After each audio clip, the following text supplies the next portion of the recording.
মা হলো মায়া আর বাবা হলো ছায়া।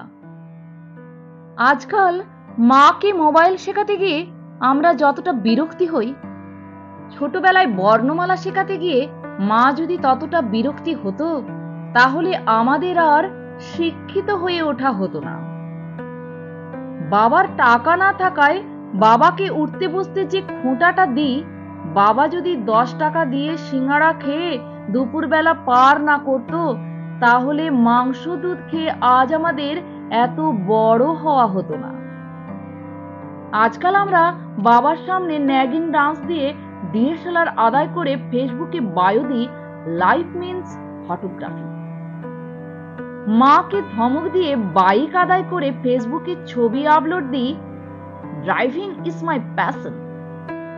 পুজোর আগে জোর করে টাকা নিয়ে ছবি আপলোড দিই অ্যাটিটিউড ইজ এভরিথিং। বাবা মায়ের অবাধ্য হয়ে অন্যকে শোনায় মাই লাইফ মাই রুলস।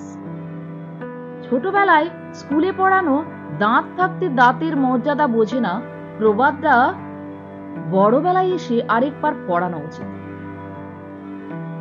বাবা মা থাকতে বাবা মায়ের মর্যাদা বোঝে না দিয়ে, বাবা মরার পর একমাত্র বেকার ছেলেরাই বোঝে বাবা কি জিনিস। আবার মা মরার পর একমাত্র অবিবাহিত মেয়েরাই বোঝে মা কি জিনিস। বাবা মা বেঁচে থাকতে কিছু না করে তারা চলে যাওয়ার পর এলাকাবাসীকে মাংস ভাত খাইয়ে তাদের খুশি করতে যাবেন না।